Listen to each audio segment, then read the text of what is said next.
Those years in Amsterdam and also Jacques van Ootmes's class was so nice. I certainly knew that I didn't want to teach, but I was teaching. And it's difficult when you have a job, to leave it behind. And so everything that I've built up was lost in a minute. I entered more organ restoration projects, not too much because it's a very difficult market. And I started to play the piano. So my Erard piano became very important. That was an instrument that I've acquired still while in conservatory. So, not going into detail, but the combination organ study with Jacques van Ootmes and in the piano class, of course, gave friction because the approach is much different from one to another. And so I tried to combine that, what I actually am doing now on Authentic Sound, restore the complete chain from early 18th century to Beethoven, because I think it's one evolution and still our conservatories are cut in two halves. You study harpsichord or early music, keyboard music with Bach, and few people are doing the whole project with continuing with Mozart and Beethoven, which makes sense, it's logical. So on the Erard piano I played a lot of Chopin. I think I played all of Chopin. I should have started a YouTube channel back then, a few years later, but I didn't. And recorded the CD, which I will release soon. Got very much involved in the tempo issues, which I still am, but I take a little bit distance from it now. I look at more with the bird's angle. So that was a very intense period where I studied a lot. Then came the actual building of our house here, which was an important stage in my life. In 2003, and I didn't have a lot of work, didn't have a lot of money. We both had faced a lot of difficulties financially, really. And the only way to pay for the rebuilding was doing myself a lot of things. And you can imagine that's not very good for a musician. So I'll show you some pictures of that. But in those years, I didn't play anything. I had changed my organ, my pipe organ that I got from my father, my parents, for a large mechanical organ that I bought in Liverpool, and it still is in my house. So we built, in fact, our house around that organ. Anyway, long story short, we moved to our new house in 2004 with not too much perspective financially. And by then I started a project which was called in my computer in the folder PP, which is, I know in English it means something else, pronounced like that, but it means positive project. And that effort started the Conscious project, of which I still am project manager. And that project lifted me out of everything. That's the single most important project of my life. So it was a lot of work. I worked for that project, I think 3 years almost full time without payment.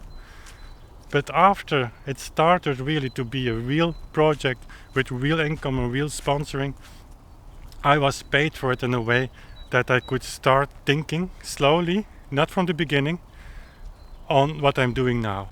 One of the major changes through that Conscious project, next to the fact that we financially recovered a little bit from a very difficult period, although it was that I learned to know more people, and by doing so got inspired and started to read books that were recommended by new friends. And so I started to focus again on my music, thinking about the fact that I was investing a lot of time to make things happen in the organ world, but not playing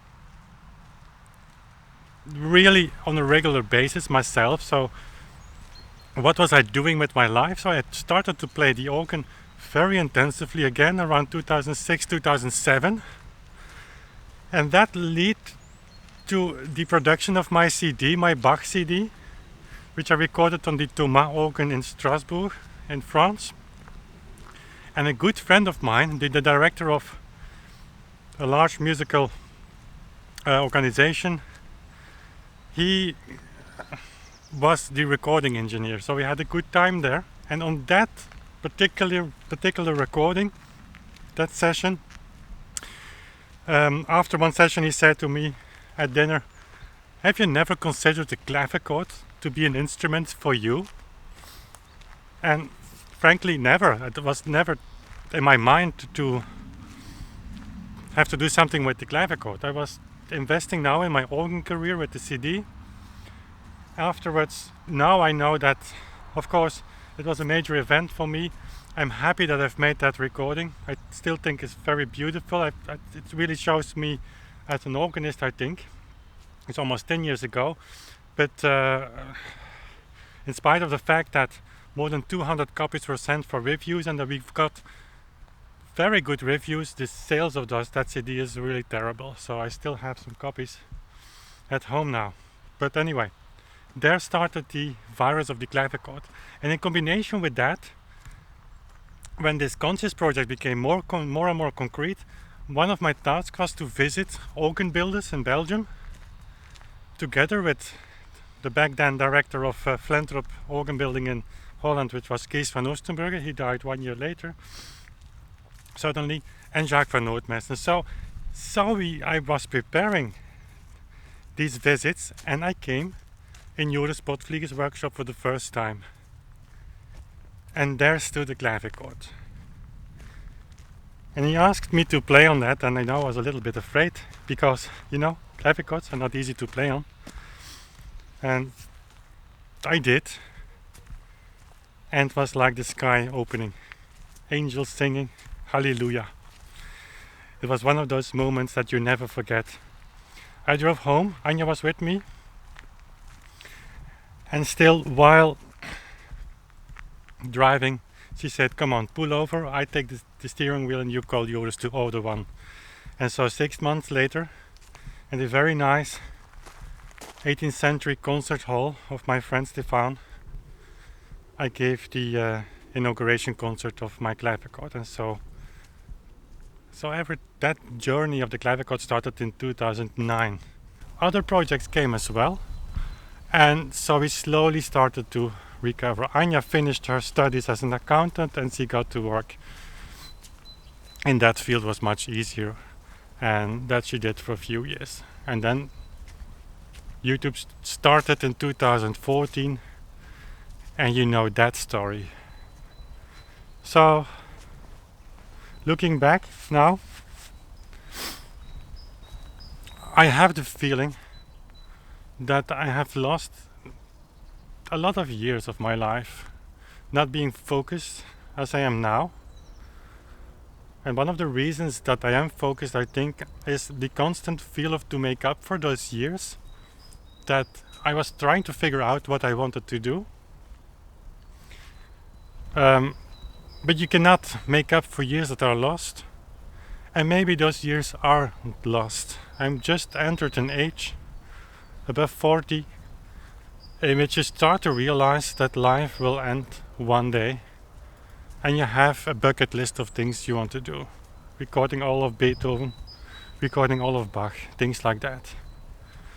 It's trying to keep that feel of urgency under control. But anyway,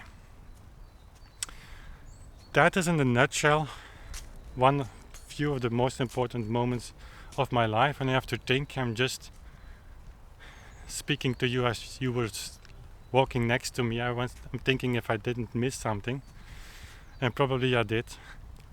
So anyway, I don't know if this story can be of some inspiration. I don't know, really not. But it has been shared now, and you know what? It felt good for myself to consider this and to give an overview to myself, in fact, of my life until now. And anyway, hope you liked it a little bit.